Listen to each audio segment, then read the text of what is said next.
Thanks for joining us for another episode of Navigating Carbon, your compass to carbon management.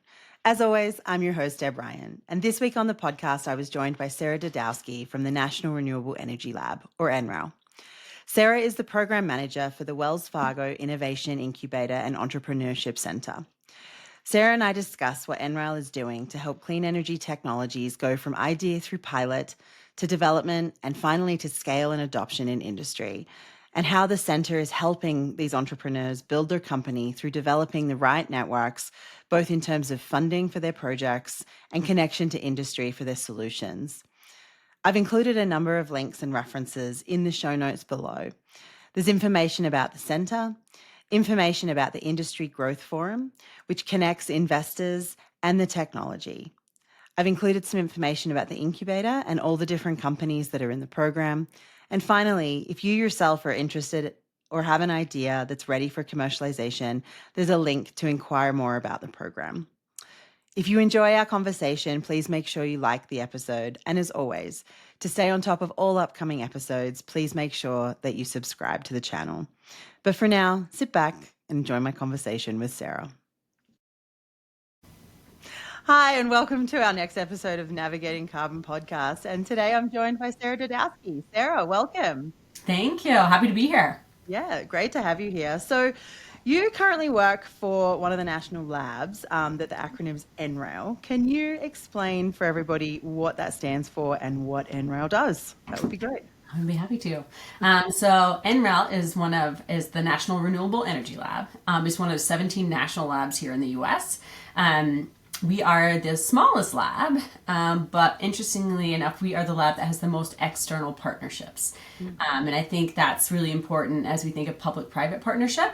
Lots of times people don't think of the national labs as an avenue to do that, but absolutely these are the people's labs. And so we have lots of external partnerships. And we are a lab that kind of has a single focus for the most part, so that is the renewable energy aspects of it. And I really think of it as the decarbonization aspects as opposed to just like wind and solar. Those are kind of the very visual ones people think about, but there's grid, there's storage, there's kind of the built environment. So if you think about buildings, we even work on some plastics, things like that.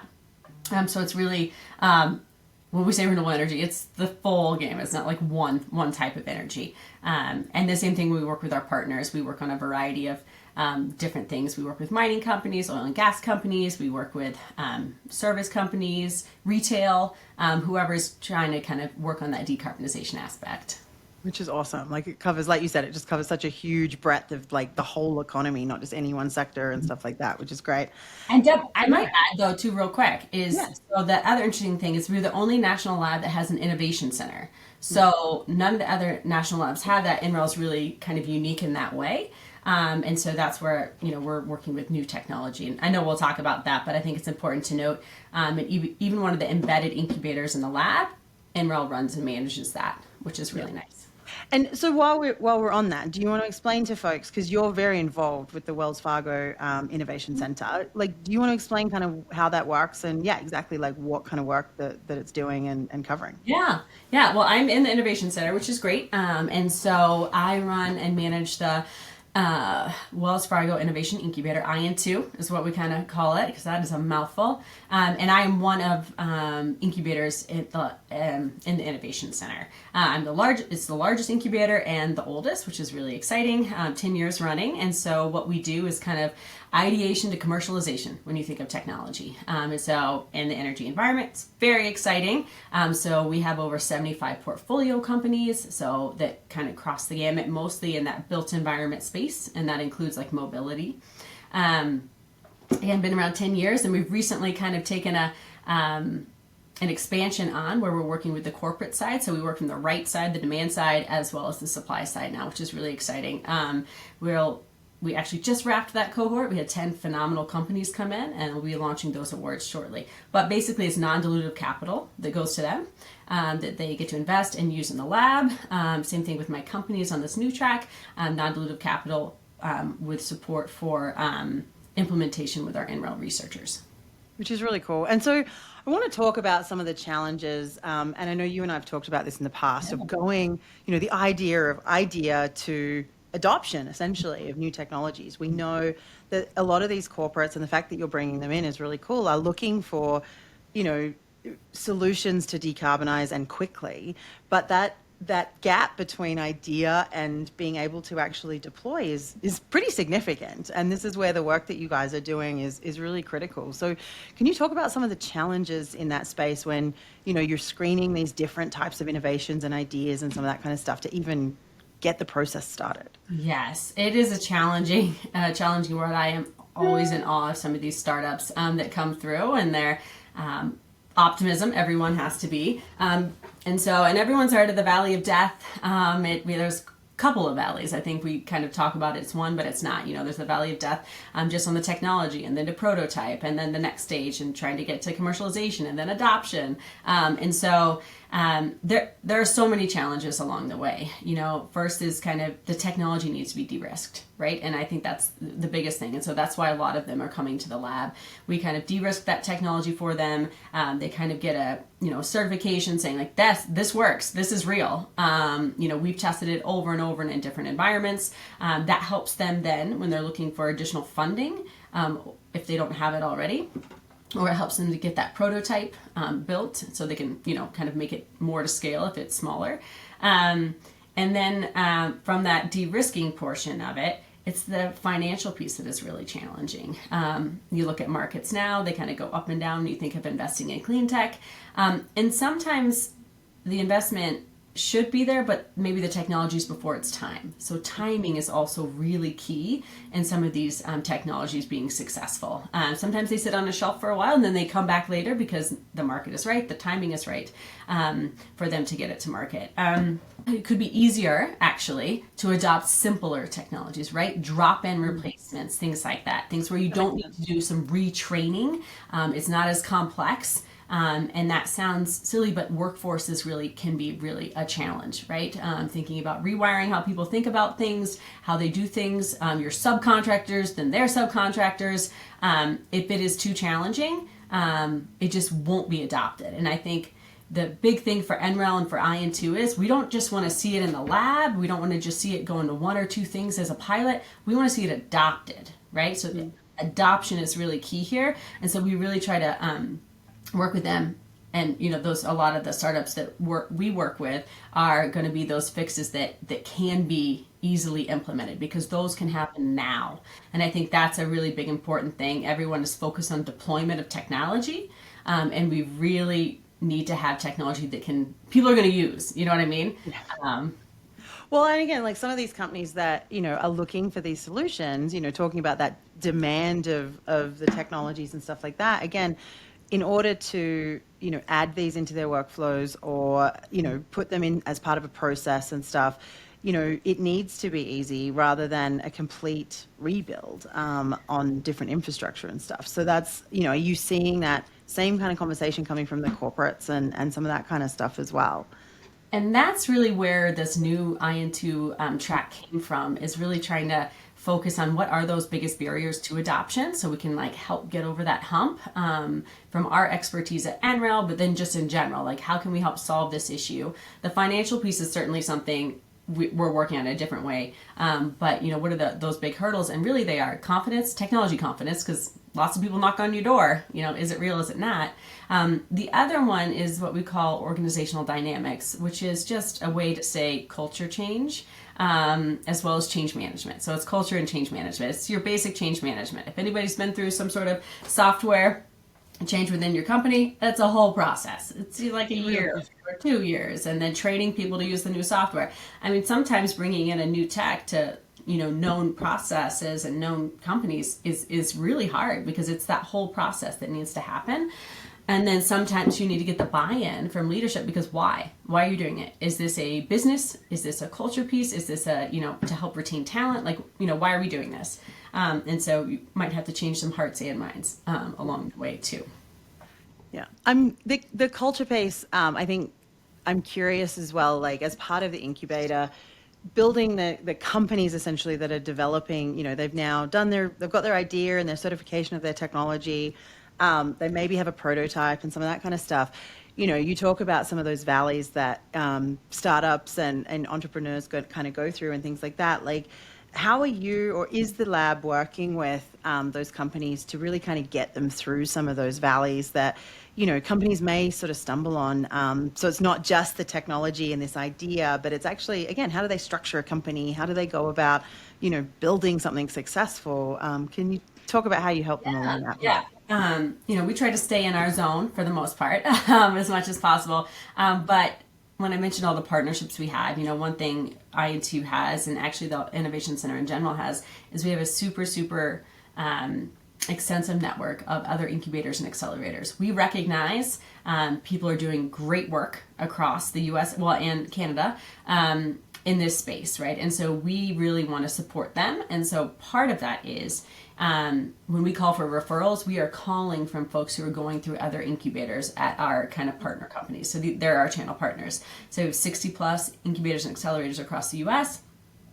Who are doing that. They're doing the cultivation, they're doing the business side, they're doing still kind of working with them specifically on those pieces that are not our expertise. So they do that, go through our program, the technologies de-risk, and then we kind of support them on some investor side. So we have a huge industry growth forum every year. We have massive connections within the VC and PE world. And so we are able to make a lot of connections for those folks and raise their visibility as well as they kind of go through. So that's a huge piece of what we do. So we lean on our partners to get tech. We lean on them to send us some fantastic folks. We kind of de-risk it, and then we put them back into the hopefully moving towards that commercialization piece for the most part. No, it's really cool because I think, as, people that sort of start smaller companies, or they're coming out of academia and they've got these great ideas, they don't necessarily have that network either on the funding side or potentially in the industry that they're trying to get the technology adopted in. So being able to actually help them build that network as part of the center through the partnerships and stuff is really critical, to be honest. Yeah, because NREL has large connections. We work with large corporates and retails and grocers and things like that, and that's a reach that they wouldn't have, right? They wouldn't have an opportunity. Yep. Yeah, which is awesome. So I want to kind of switch and talk about some of the really fun kind of projects that you guys are looking at and things like that, right? Mm-hmm. Can you tell us some of the really interesting sort of innovation and ideas that the incubators developed over the years or recently that have been really successful? Yes, I'd be happy to share a number of them. And then just in general, I do want to caveat it with, I have 75 portfolio companies on the startup side. However, the down selection process is really tedious and hard. So I've certainly seen some fantastic, super interesting companies. Also, so I'd be happy to kind of give a glimpse into like where people's heads are. That'd be great.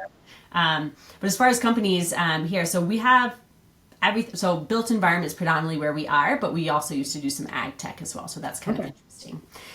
So a couple of ones, again, they don't sound that sexy, but they do a lot. Blue Frontier is a great example. So Blue Frontier was in one of our earlier cohorts. We started, I think, 3 or 4. And so they are dehumidification technology, right? And so you think of an AC unit, things like that. So it sounds like it's not a big deal, but it's huge. You think about the electrification of the world. You think about if it's getting hotter, more people have access to air conditioners. This is a huge deal. And so they've been super successful. They actually just got into Breakthrough Energy's accelerator, which is very exciting, in our scalable tech cohort. They were chosen for our new track for 2 very large companies. So there's more opportunity there for them to kind of get to that next phase of scaling, building different size units, right? A 15 ton to like a 50 ton. And they're able to do that. And I bring them up because we also continue to work with them. So our researchers worked with them early on, and they are still very much connected. So they're already iterating on their unit to like do more on heating side and water. And so it's really fascinating to see how I don't want to say simple technology, but working with just a AC unit that you can make a huge difference in people's footprint. Yeah. And I'm really curious, like you talk, that's not just a US problem and stuff. Are they primarily looking and working with companies in the US, or are they working internationally as well? Yeah, currently just in the US because they haven't on the manufacturing side to get to that scale. So they need a big partner, which could be really nice coming up shortly, to really scale that for them to build those different size units, right? Because this is a global issue. Yeah, really cool. So I'm trying to think of some other super fun ones, totally different.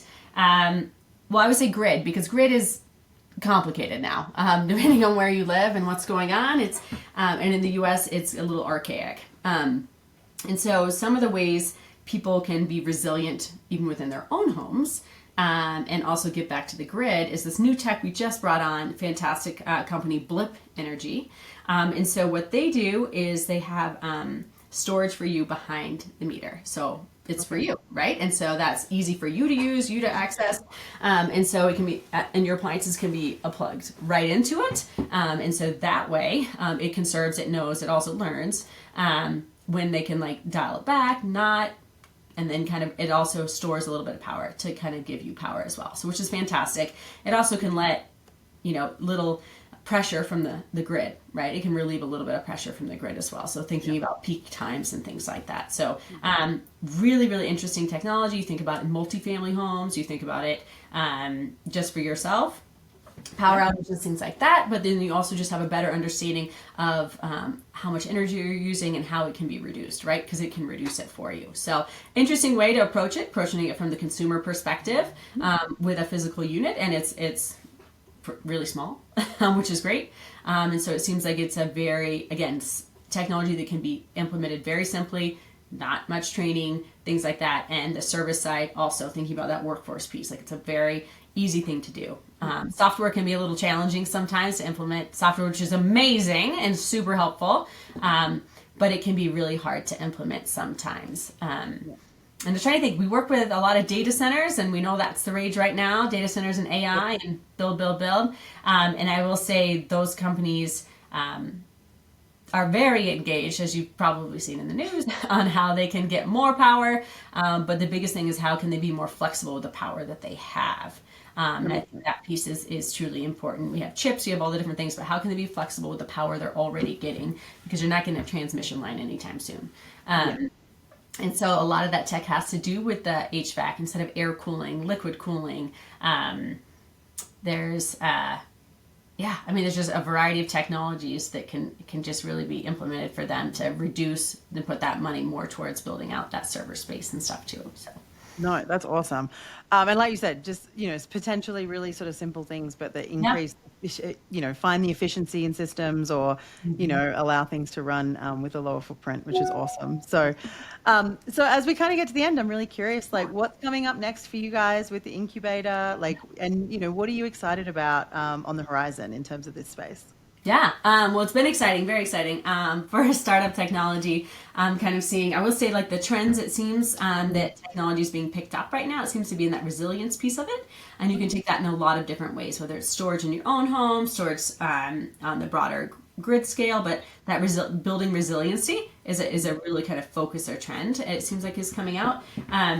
But the pieces that I'm excited about are the partnerships and the collaboration, because I've seen groups collaborate now that you never would have expected to work together. I think about this whole idea of green concrete, right? Like, what does that mean? And so we have a consortium on it. People are working on it. That it could literally happen, but we have investors and we have multiple concrete companies who are normally competitors. You have people like truly working together. And the same is said on the financial piece. So kind of helping startups get through that last valley of death.